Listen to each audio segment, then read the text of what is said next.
So part of your application, the most important part of your applications is the photos.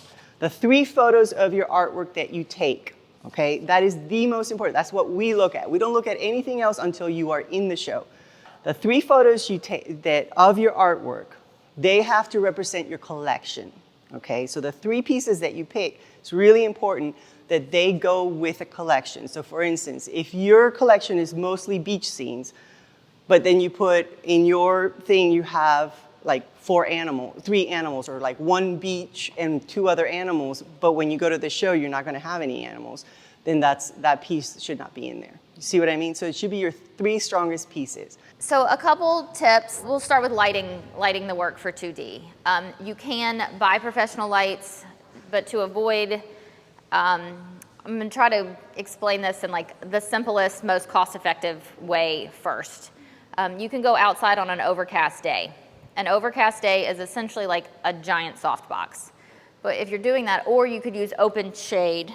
So if you're out on an overcast day, you're not gonna have any uneven light. The lighting hitting your painting is gonna be pretty flat and even. You're not gonna have one side where the light is brighter or hotter than the other. Because while you're photographing it, you might know like, oh, I know it's really like dark blue up here, but if there's light hitting it, it might end up looking a little bit light blue, which can change the whole look or feel of your piece, which wouldn't accurately represent what your vision was in the first place.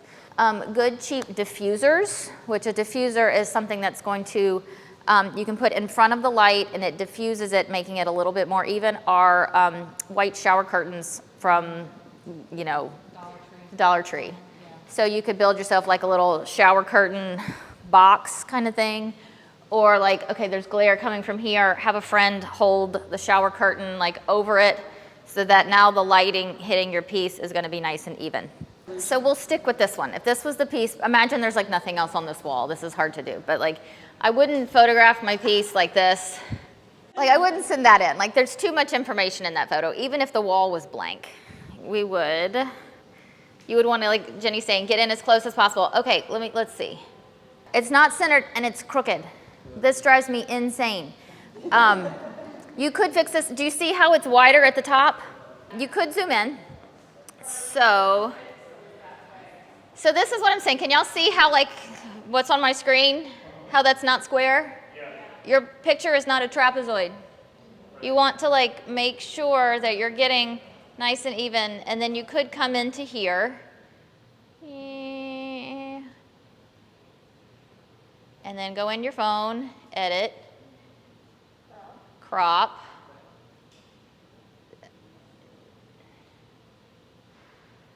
Done. That is probably what you would want to submit. So see how that right there just already looks so much better? So 3D work is a little more complicated. Let's just say we have tabletop stuff first. I would get like a seamless paper. So what I did in my studio, which I wish I had a picture of for y'all, is I hung like a bar from the ceiling and just put the roll of paper on it from the ceiling. And then I was working ceramic, so I had a slab roller, so it was right above my slab roller. So when I needed to do pictures, I would just like pull it down, and then it would have this nice swoop on the slab roller, because you just kind of want it to disappear.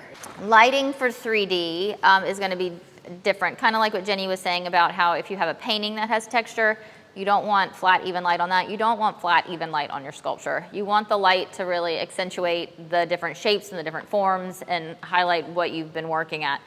That will vary from piece to piece. So it's not like you can always say you're gonna have one light here and one light here.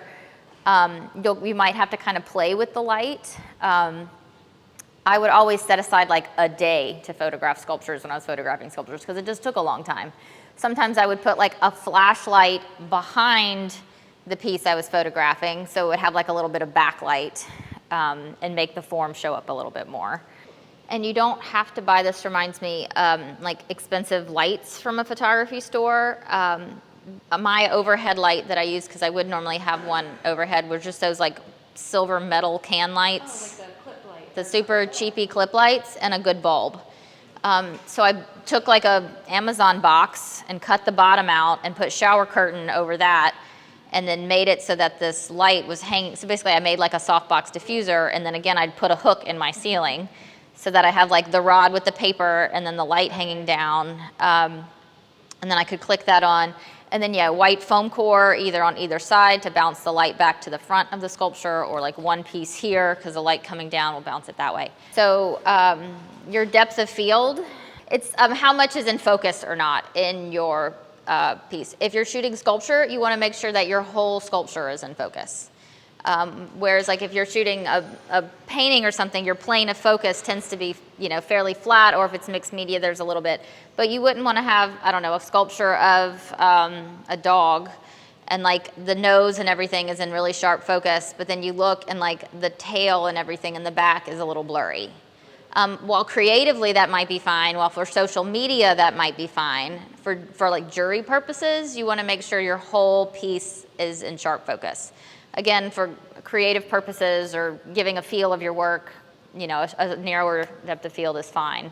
For social media management, some tools I would recommend include a scheduling app. One of my favorites is Later app.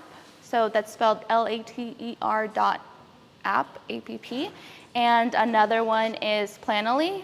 All of those help you cross-post through Facebook, Instagram, Pinterest, Twitter, and maybe even a few other ones. And I think that that's a really important tool. Through both of those apps, you can pre-schedule your grid because we want it to look aesthetically pleasing for people that are just looking through Instagram. And you can just kind of arrange that as you'd like, plan it ahead of time, coordinate with maybe a national holiday. I know that that's something that I love to do because it kind of follows along with hashtags, trending topics, and yeah, so definitely recommend getting some of those. Speaking of hashtag marketing, I think that it's important, but I don't think that it should be your focus. So let's say that you do, Leslie does a lot of photography and a lot of it is black and white. So maybe some of her hashtags could be, and they're all local, they're all different places, like Puerto Rico even. So she could have a variety of hashtags like black and white photography, Ocala photographer, Ocala artist, it varies. But I don't think it should be your focus. I think it's quality over, and content over your hashtags. So one of my biggest tips is definitely don't focus on that. Focus more on your content. But it also relates to photography. So, and this is kind of a pet peeve of mine. When you save your files or export your files, don't just save them as whatever name the camera gave them. No one is ever going to Google image number 5735, ever. But they would Google mixed media painter Ocala. And so if you have named your file name, that name, it'll come up in a Google image search. And if you're applying to a show, please, please, please name your files with your name. Most shows, including Zap, will have a very specific format of how they want, last initial, first initial, whatever it is. Just follow the instructions.